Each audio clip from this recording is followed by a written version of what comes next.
بسم اللہ الرحمن الرحیم۔ معزز سامعین و سامعات، السلام علیکم ورحمۃ اللہ وبرکاتہ۔ امید ہے کہ آپ سب خیر و عافیت سے ہوں گی۔ اللہ رب العزت سے دعا ہے کہ وہ آپ کو خوش رکھے، آباد رکھے۔ پیارے عزیزو، آئیے گا آج ماہ رجب المرجب کے مہینے کی برکتیں، رحمتیں کے بارے میں تھوڑی جانکاری جانیں گے۔ ماہ رجب المرجب بہت ہی برکتوں کا، رحمتوں کا مہینہ ہے، تو ہمیں اس مہینے میں کون سے ایسے کام کرنے چاہیے جو بہت زیادہ بینیفٹس ہیں۔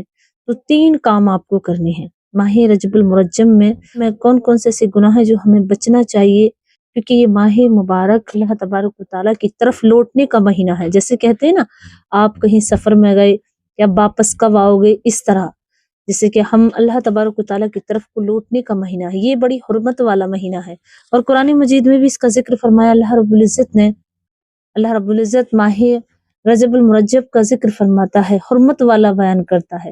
4 مہینوں کا ذکر ہے قرآن مجید میں، جس میں سے ایک ماہ رجب المرجب کا، دوسرا ذی الحجہ، ذی القعدہ اور محرم الحرام کا۔ ان 4 مہینوں کو اللہ رب العزت نے حرمت والے کہا ہے۔ یہ 4 ایسے مہینے ہیں جو بندوں کے لیے حکم ہوتا ہے کہ اس کی حرمت کرو، اس کی تعظیم کرو، ان 4 مہینوں کی تعظیم کرو، کیونکہ اللہ تبارک و تعالیٰ نے ان مہینوں کو حرمت والا کہا ہے۔ اور یہ مہینہ قرآن مجید میں اس کا بڑے واضح طور سے ذکر فرمایا ہے۔ تو ہمیں اس سے ہی اندازہ لگانا چاہیے کہ جب قرآن مجید میں کچھ دنوں کے بھی ذکر ہیں اور کچھ مہینوں کے بھی ذکر ہیں، کچھ راتوں کے بھی ذکر ہیں، تو جیسے راتیں آتی ہیں برکتوں والی، جیسے جیسے مہینے آتے ہیں برکتوں والے، تو اللہ کی چاہت رکھنے والے، اللہ کی عبادت گزار بندے جو ہوتے ہیں، جو اس سے محبت رکھتے ہیں اور اسے راتوں میں تلاش کرتے ہیں، تو ان کے لیے یہ بہت ہی برکتوں رحمتوں والے مہینے ہیں۔ اس میں بے شمار نیکیاں لکھی جاتی ہیں۔ گناہوں سے بچو ان مہینے میں، اور ان مہینوں کی تعظیم کرو۔ پیارے آقا کریم صلی اللہ علیہ وسلم کی حدیث مبارکہ ہے، حضرت ابن عباس رضی اللہ تعالی عنہ فرماتے ہیں، رجب المرجب اللہ کا مہینہ ہے، شعبان میرا مہینہ ہے، اور رمضان میری امت کا مہینہ ہے۔ تو پیاری جو اس مہینے میں ہمیں خاص کر کون سی دعا پڑھنی چاہیے، یہ بھی آپ جانیں گے۔ کون کون سی راتوں میں ہمیں زیادہ عبادت کرنی چاہیے، جو دعاؤں کی راتیں ہیں، دعا قبول ہونے کی راتیں ہیں، اور ایسے کون سے دن ہمیں روزہ رکھنا چاہیے جو 1 سال کی عبادت کا ثواب ملے گا۔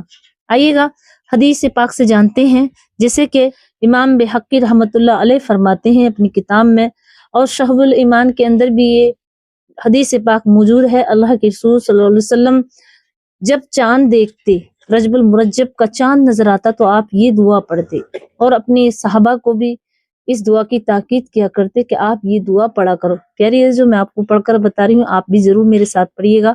دعا یہ ہے، اللہم بارک لنا فی رجب و شعبان وبلغنا و رمضان۔ اس کا سیدھا سا ترجمہ یہ ہے کہ اللہ تبارک و تعالیٰ تو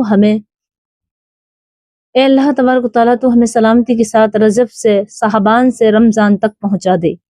اور تمام صحابہ اسے پڑھتے، اور امت کے لیے بھی آقا کریم صلی اللہ علیہ وسلم نے یہ پریکٹیکل کر کے بتا دیا کہ یہ دعا ضرور ہمیں پڑھنی چاہیے۔ تو اس دعا کو آپ کم سے کم 1 مرتبہ ضرور پڑھیں ڈیلی اس ماہ رجب المرجب میں۔ پھر میں ایک بار آپ کو پڑھ کے بتاؤں، اور یہ اسکرین پہ بھی آ رہی ہے، اللہم بارک لنا فی رجب و شعبان وبلغنا رمضان۔ اس طرح صحابہ اکرام بھی پڑھا کرتے تھے۔ تو پیاری جو ان میں آپ کون سے دن روزہ رکھنا چاہیے، دیکھیں اس ماہ مبارک میں پیارے آقا کریم صلی اللہ علیہ وسلم کثرت سے عبادت کیا کرتے تھے، اور عبادت کے ساتھ ساتھ آپ روزہ بھی رکھا کرتے تھے۔ تو اس مہینے میں کوئی قید نہیں کہ آپ کب رکھیں روزہ، صرف اتنا جان لیں کہ جو ہزاری نام سے 27ویں رجب کو روزہ رکھا جاتا ہے، جسے کہتے ہیں ہزاری روزہ، یعنی کہ اسے 1 روزے کو رکھنے کا 1000 روزے کا ثواب ملتا ہے۔ ویسے تو اس مہینے کا 1 روزہ بھی کسی بھی دن رکھ لیں آپ، جمعے جمعرات پیر میں، جمعے جمعرات یا پیر میں رکھ لیں کسی بھی دن، تو 1 سال کے روزوں کا ثواب ملتا ہے۔ کسی بھی دن آپ روزہ رکھ لیں، تو اس میں کوئی قید نہیں ہے کہ آپ اسی دن رکھیں گے یا اسی تاریخ میں رکھیں گے، نہ، جب آپ کے پاس سہولت ہو، جب وقت ملے، یا جب آپ کی نیت ہو، جبھی آپ روزہ رکھ لیں۔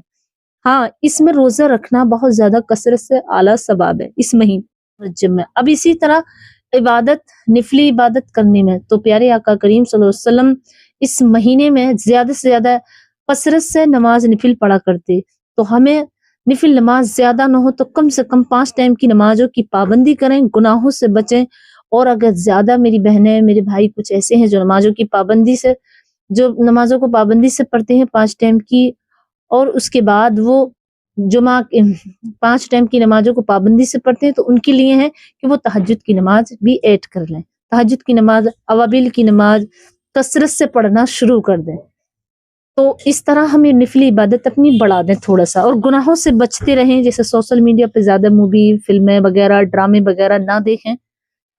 اور اس کے بعد آپ روزہ بھی رکھ لیں، ہفتے میں 1 روزہ ضرور رکھیں اس ماہ مبارک میں۔ تو ہمیں اس طرح اپنی عبادت کو بڑھا دینا چاہیے۔ پیاری جو 3 عبادتیں ہمیں کون سی کرنی ہیں، تو اس میں صحابہ اکرام نے بڑے واضح طور سے فرمایا کہ آقا کریم صلی اللہ علیہ وسلم اس ماہ مبارک میں بڑی کثرت سے دعا پڑھے کرتے تھے، اور دعا وہی حضرت ابن عباس رضی اللہ تعالیٰ عنہ سے مروی ہے کہ آقا کریم صلی اللہ علیہ وسلم اس ماہ مبارک میں لوگوں کو بڑی اطاعت کرتے کہ تم ایک دوسرے سے معافی طلب کرو، جو ناراض ہو تو ناراضگی کو دور کر دو، ایک دوسرے سے محبت کا اظہار کرو، ایک دوسرے سے محبتوں کے ساتھ ملو۔ اور نفل نمازی کے پیارے آقا کریم اتنے بڑے عبادت کے لیے حکم نہ دیا کرتے، بلکہ کہتے کہ تم 5 گانا نماز پڑھو اور صدقہ دیا کرو۔ زیادہ تر اس ماہ مبارک میں صدقہ دینے کا بہت افضل ثواب ہے۔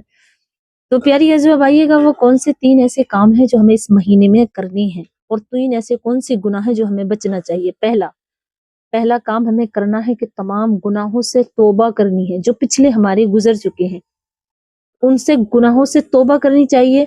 اور پیاری عزیزو، اور ایک بات اور سمجھ لیں کہ ماہ رجب المرجب میں ہی نیا سال آ رہا ہے، یعنی 2026۔ جب اس کی انٹری ہو تو یہ خیال رکھیں کہ ناچ گانا ڈی جے وغیرہ نہ کریں، بلکہ ماہ رجب المرجب کا خیال رکھیں کہ ماہ رجب المرجب میں ہم لوگ ہیں۔ مبارک مہینہ ہے جو ماہ رجب المرجب، سب مہینوں میں بزرگی والا مہینہ، اس میں ہم ہیں تو اپنے آپ کو گناہوں سے توبہ کریں۔ اللہ رب العزت نے اتنا پیارا مہینہ ہمیں دے دیا، کیونکہ یہ مہینہ کسی کو آیا ہے کسی کو نہیں آیا، تو جو لوگ ہیں زندہ ہم جیسے اور انہیں آیا ہے تو ان کے لیے مبارک ہے، تو انہیں چاہیے کہ گناہوں سے توبہ کریں پہلے۔ پھر دوسرا کام کیا کرنا ہے کہ نمازوں کی پابندی کریں۔ اگر آپ 5 ٹائم کی نماز پڑھتے ہیں تو آپ تہجد پڑھنا شروع کر دیں، اور اگر نہیں پڑھتے تو 5 ٹائم کی نماز پڑھنا شروع کر دیں۔ تیسرا کام ہمیں جو کرنا وہ کثرت سے ہمیں اللہ کی راہ میں صدقہ کرنا ہے۔ اب صدقہ کس طرح؟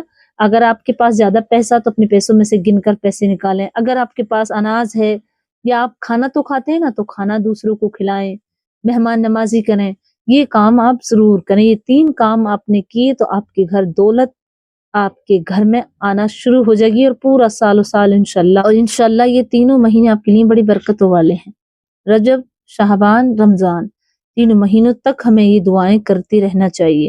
اب اس کے بعد ہمیں جو 3 گناہ ہیں جن سے بچنا ہے، وہ پہلا گناہ کہ ہمیں ایک دوسرے کی برائی سے، چگلی سے، کسی کے اوپر سخت صبح سے بچنا چاہیے۔ میاں بیوی اگر ناراضگی ہے تو ناراضگی دور کریں، اور ایک دوسرے سے دعائیں خیر کریں، ایک دوسرے کے لیے دعائیں کریں، کیونکہ یہ مہینہ کچھ لوگ ایسے بھی ہیں ہمارے درمیان جن کے لیے یہ مہینہ نہیں آیا، اور کچھ ایسے ہیں جن کے لیے آیا، تو جو آ گیا تو ہماری قسمت ہے، تو ہمیں ایک دوسرے سے محبت کا اظہار کریں اور ایک دوسرے سے معافی طلب کریں، کوئی کینہ نہ رکھیں۔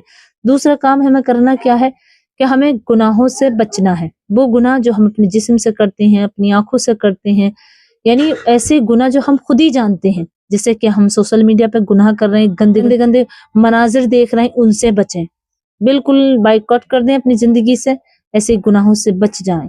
تیسرا ہمیں جو کرنا ہے وہ یہ کہ اپنی زندگی میں اپنی ان بہنوں کو، ان بھائیوں کو صدقہ ضرور دیں اگر دینے لائق ہیں، تھوڑا سا ہی پیسے سے، اناج سے، اگر آپ کے پاس کپڑے ہیں تو کپڑوں سے ان کی دلجوئی کریں، اور ایک دوسرے سے معافی طلب کریں اگر ناراضگی رشتہ داریوں میں ہے۔